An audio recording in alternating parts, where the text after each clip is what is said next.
आज हम करेंगे वर्कशीट नंबर 17 जो कि आपकी 27 नवंबर के लिए बनाई गई है। और चैप्टर आपका वही लाइट शेडोज़ एंड रिफ्लेक्शन जो न्यू स्टार्ट हुआ था उसको हम आगे समझेंगे कि शेडोज़ कैसे बनती हैं और उसके लिए क्या क्या चीज़ इंपॉर्टेंट है। ओके बेटा, तो देखिए, light a torch in a dark room and hold your hand against the torch. You will see shadow of your hand form on the wall. ये बहुत कॉमन सा एग्जाम्पल है, आप करके देखते हैं।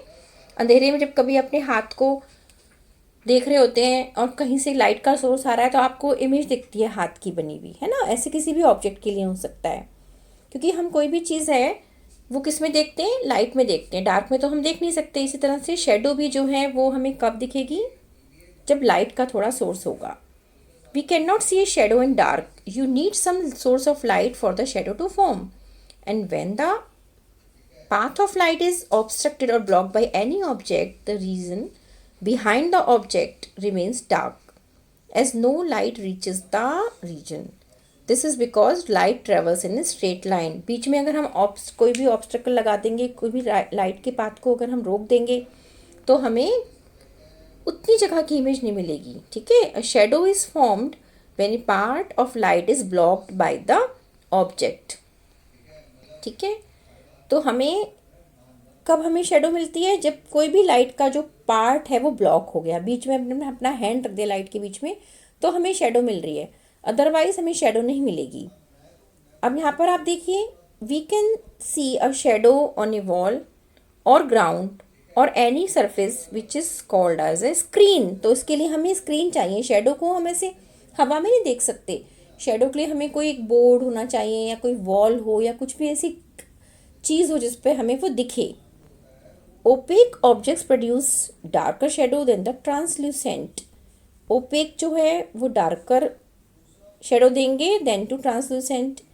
N opaque object cuts off the light totally while a translucent object allows a light to pass through it partially। क्योंकि OPEC जो होता है वो बिल्कुल लाइट के सोर्स को बंद कर देता है, और जितना ज़्यादा लाइट का सोर्स बंद होगा उतनी अच्छी वो शेडो बनेगी। इस तरह से अगर हम देखें ट्रांसपेरेंट ऑब्जेक्ट की तो इमेज बनती है, बट उसका वो लाइट को पूरा पास कर देता है उसमें से, तो उसकी शेडो बननी बहुत मुश्किल है, क्योंकि वो कोई भी ऑब्स्ट्रक्ट नहीं करती लाइट को passing through it. Thus we require a luminous source, an object and a screen to see a shadow. हमें ये तीन चीज़ें चाहिए। हमें लाइट का कोई भी सोर्स चाहिए, ऑब्जेक्ट चाहिए कोई भी जिसकी हमें शेडो देखनी है, और स्क्रीन चाहिए जहाँ पर हम शेडो को फॉर्म करेंगे। Shadow is always dark even that of a colourful object. ये नहीं है कि कलरफुल ऑब्जेक्ट है उसकी शेडो कलरफुल आएगी, लेकिन वो हमेशा डार्क रहेगी। ओके बेटा, अब ये देखिए कि the shape, size and nature of the shadow depends on the following. कैसी शेप होगी, साइज क्या होगा शेडो का, ये इन फैक्टर्स पे डिपेंड करेगा। Number first, angle at which light falls on the object, the size of the object and the source, distance between the object and the light source, and distance between the screen and the object. इसको हम ऐसे समझते हैं। अब ये देखिए, angle at which light falls on the object. If we observe a shadow of a tree during the day, we will notice that the length of the shadow changes with time। ये simple common example है। पूरे दिन में अगर हम एक पेड़ का शेडो देखते हैं तो हमें शेडो जो होता है सबसे ज़्यादा शॉर्टेस्ट मिलता है नून के समय, और लॉन्गेस्ट मिलता है मॉर्निंग और इवनिंग में। क्यों? क्योंकि एंगल पे डिपेंड करता है। आप देखिए, मॉर्निंग और इवनिंग में एंगल जो बन रहा है, और जिस समय क्या है, बिल्कुल आफ्टरनून है, नून है बिल्कुल, उस समय बिल्कुल एंगल यहाँ पर है नहीं। सन बिल्कुल टॉप पर है आपका उसके ऊपर, तो जो उसकी इमेज बनती है नीचे जो उसकी शेडो आती है वो बिल्कुल छोटी होती है। अदरवाइज मॉर्निंग में और इवनिंग टाइम में वो हमें लार्जेस्ट मिलेगी। This fact help people in older times to know the time. इससे पहले ज़माने के लोग जो थे वो टाइम का पता करते थे। ठीक है, कि इमेज ऐसी, शेडो ऐसी मिल रही है तो इसका मतलब ये समय हुआ होगा, दोपहर हो रही है या सुबह हो रही है या रात होने वाली है, तो शेडो से बताते थे वो, पेड़ की देखकर या कोई भी ऑब्जेक्ट की। अब ये एक्टिविटी आप बहुत आराम से कर सकते हैं घर पे। इसको करना और मेरे पास इसकी पिक्स भेजना। एक हमने टॉर्च लिया है ना, कोई भी हमने स्टार शेप एक कार्ड पे बना ली, कोई भी शेप बना सकते हैं आप। उसको हमने स्क्रीन पर शेडो लेनी है, तो हमने कार्ड पे जो हमने स्टार बनाया था उस पर लाइट डाली। अंधेरा होना चाहिए कमरे के अंदर, और दीवार पे आप देख लो उसको, या कोई भी गत्ता सामने पकड़ लो, उस पर आप उसकी शेडो को देखो।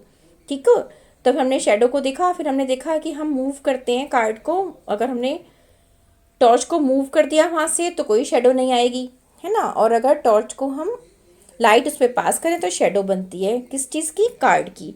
और अभी आप देख सकते हैं कि आगे पीछे हम टॉर्च को लेके जाते हैं तो उसकी साइज़ में क्या फ़र्क आता है शेडो की। अब आप क्वेश्चन देखिए, व्हाट इज़ शेडो, शेडो क्या होती है, and when is shadow form, shadow form कब होती है, and what information does this shadow give about an object, ये भी हमें पता होना बहुत ज़रूरी है। अब आप देखिए कि शेडो क्या होती है, what is a shadow, shadow is form when a part of light is blocked by the object. Okay, so now come to next thing, when a shadow form, shadow इस तरह से फॉर्म होगी, इसका answer हो गया shadow क्या होती है, शेडो का आप देंगे, shadow is what, when the path of light is blocked or obstructed by an object, the region behind the object remains dark and no light reaches the region, and this is where the shadow is formed. Okay, so come to next point, what information does a shadow give about an object, कि कैसा है object, shadow से पता चलता है कि वो OPEC है, ट्रांसलूसेंट है या फिर ट्रांसपेरेंट है। ओके, ये हमें उससे पता चलता है, और शेडो हमेशा डार्क ही मिलेगी चाहे वो कलरफुल ऑब्जेक्ट हो भी। Does the colour of the object affect, no, ये सेकंड का आंसर आपके पास आ गया, ये थोड़ा क्वेश्चन कट गया, इसको ऐसे समझ लेते हैं। ये देखिए, does the colour of the object affect the colour of the shadow, no, ये आ गया, इसका आंसर ब्लू लाइन से लिखा है सारा, आप यहाँ से इसका आंसर दे देंगे। ओके बेटा, now next question, what happens when light falls on the wooden chair, wooden chair पे लाइट फॉल करेगी तो उसकी क्या होगा, शेडो बनेगी, है ना। And a shadow of a tree is dash at noon, and longest, noon के समय क्या होती है, शॉर्टेस्ट होती है, यहाँ से आपने देखा था कि shortest at the Noon and longest in the morning and evening, ये आंसर हो गया आपका फोर्थ का। अब आप देखिए फिफ्थ, ये पिक्चर दिखाइए, इंटरेस्टिंग सा है, कितना अच्छा, एक हाथ की इमेज बन रही है, ये शेडो बन रही है। ओके, टॉर्च ये हमने लिया है, इसकी ये शेडो आई यहाँ पर हाथ की, तो हमें आइडेंटिफाई करना है एक्स क्या है, एक्स इज अवर हैंड और द ऑब्जेक्ट जो भी हमने लिया, यहाँ पर हमने अपना हाथ देखा तो ऑब्जेक्ट हमारा हाथ हो गया, तो X is object and Y is what, Y is the torch, Y जो है वो टॉर्च है, और जेड क्या है, जेड इज द शेडो जो हाथ की फॉर्म हुई। ओके बेटा, अच्छे से क्वेश्चन आंसर समझ लिए, अच्छे से आप इनको करना, और हमें कोविड-19 के लिए भी बहुत ज़्यादा क्या रहना है, एकदम कॉशियस रहना है।